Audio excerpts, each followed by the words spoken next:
The Replies AI Podcast, your trusted take on the latest AI news. Episod 3, Robot Humanoid Menguasai Pentas Gala Cina 2026. Bayangkan satu acara siaran langsung. Anda mungkin terfikir tentang acara sukan mega di Amerika Syarikat, macam Super Bowl. Ya, selalunya itulah penanda aras yang kita guna. Betul. Untuk edisi yang lepas, Super Bowl mencatatkan sekitar 137.8 juta tontonan langsung. Angka yang cukup luar biasa untuk sebuah program televisyen. Tetapi, bagaimana jika saya letakkan satu lagi metrik di hadapan anda? Metrik yang saya rasa akan mengejutkan ramai orang. Sangat mengejutkan. Spring Festival Gala atau Gala Festival Musim Bunga 2026 di China baru sahaja mencatatkan 23 bilion tontonan. 23 bilion? Ya, 23 bilion merentas semua platform digital dan siaran tradisional.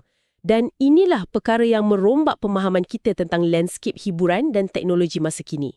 Bintang utama yang memonopoli pentas dan perbualan tahun ini bukanlah selebriti pop, bukan pelakon veteran, bukan manusia. Sebaliknya, ia adalah deretan robot humanoid. Misi kita hari ini, kita nak rungkai apa sebenarnya yang berlaku di Gala Festival Musim Bunga Cina CCTV 2026. Ya, acara mega yang ditonton oleh 23 bilion penonton merentasi pelbagai platform tu kan? Tepat sekali. Kita nak tengok macam mana acara ni tiba-tiba bertukar jadi medan pameran dominasi robot humanoid. Kita akan bincangkan bagaimana kecerdasan termanifestasi atau AIM embodied kini seakan-akan memecut tinggalkan pesaing global. Maksud saya, Tesla pun nampak macam jauh ketinggalan sekarang. Ini cuma mampu buat tarian Yangko. Agak kakulah pergerakan dorang dan semuanya diprogramkan dari awal. Tapi tahun ni, wow, situasinya berbeza sama sekali. Ya, saya tengok klip robot Uni 3 tu, terutamanya model G1 dan H2. Dorang bukan sekadar menari. Betul, mereka memukau penonton dengan aksi parkour, pusingan udara 3 meter dan yang paling mengejutkan, seni bela diri Drunken Fist, jurus orang mabuk tu. Okey, bahagian jurus orang mabuk ni, adakah pergerakan terhuyung-hayang yang kompleks tu cuma skrip tarian biasa yang dah dihafal atau adakah sistem dorang betul-betul bertindak balas terhadap hilang imbangan tu secara masa nyata? Itu yang menakjubkan. Ia sama sekali bukan koreografi. Aksi mabuk tu sebenarnya adalah satu ujian keteguhan sistem yang disengajakan. Robot ni perlu buat pelarasan torque mechanical dalam masa beberapa milisaat je untuk kekal seimbang bila dorang sengaja dihilangkan kestabilan. Faham. Kertas kajian dari RARVI tu ada mendedahkan sains di sebaliknya. Untuk elak dari berlanggar sesama sendiri masa bergerak laju secara rawak, dorang guna apa yang dipanggil gambar rajah Voronoi ellipse. Okey, istilah tu agak berat sikit. Boleh tak permudahkan konsep tu untuk anda yang sedang mendengar? Boleh. Anda bayangkan je setiap robot ni ada semacam buih pelindungan maya di sekeliling dorang.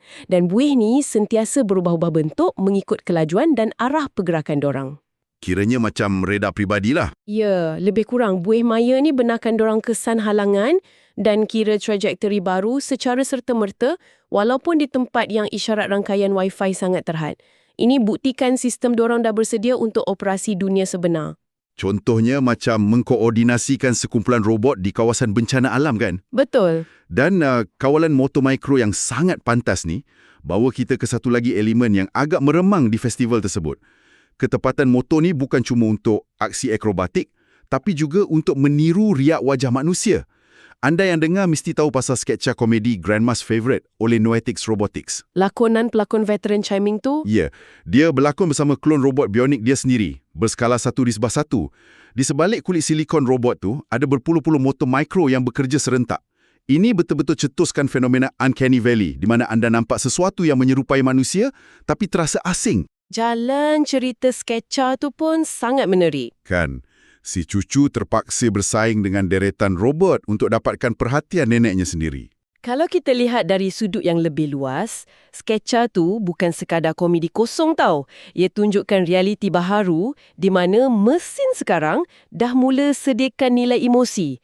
Dengan menggabungkan model bahasa besar atau LLM dengan memap muka bionik, robot ni boleh faham jenaka. Dan respons dengan riak wajah yang tepat. Tempat sekali. Si cucu dalam sketcha tu kalah sebab robot tu lebih pantas tangkap mood si nenek, lebih konsisten dan secara emosinya lebih selari. Ini jelas menunjukkan potensi peranti pintar untuk tawarkan keintiman simulasi kepada manusia. Jadi, apa maksud semua ni kepada anda? Mungkin ada yang terfikir benda ni cuma pertunjukan sarkas teknologi semata-mata. Tapi data komersial membuktikan sebaliknya. Hanya 2 jam lepas siaran gala tu, carian untuk robot humanoid di aplikasi JD.com melonjak 300%. Dan pesanan meningkat 150%. Ya, dan ini bahagian yang paling gila, harga. Robot Noetix Bumi yang ada muka bionik tadi cuma berharga sekitar $10,000, manakala unit 3G1 berharga sekitar $13,600. $10,000 tu lebih kurang sama dengan harga sebuah telefon premium di tangan anda sekarang. Macam mana ni boleh berlaku? Rahasianya terletak pada integrasi rantaian bekalan. Bayangkan begini, komponen-komponen canggih yang dulunya menelan belanja jutaan dolar, kini dihasilkan secara domestik di China pada skala yang sangat besar dan kos yang jauh lebih murah. Kiranya revolusi pembuatan lah. Ya, inilah sebab utama kenapa lanskap robotik global sedang berubah dengan sangat pantas. Kita dah melepasi fasa di mana robot humanoid ni hanya terkurung dalam makmal eksperimen. Mereka kini dikilangkan untuk pasaran massa, bersedia untuk dibeli oleh pengguna biasa. Dan inilah sebabnya anda perlu ambil tahu, benda ni bukan lagi fiction science di kaca TV. Mesin-mesin ni dah bersedia untuk masuk ke rumah anda untuk lipat baju anda, bagi penjagaan untuk ibu bapa yang dah tua atau uruskan penghantaran logistik di depan pintu. Lanskap pekerjaan dan dinamik rumah tangga anda bakal mengalami anjakan yang radikal. Dan semua ini meninggal kita dengan satu persoalan yang agak mendalam untuk anda renungkan sendiri.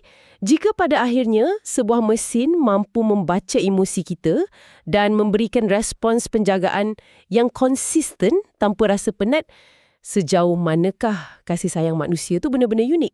Atau adakah ia hanyalah satu siri corak biologi yang kini sudah berjaya dikodkan ke dalam mesin?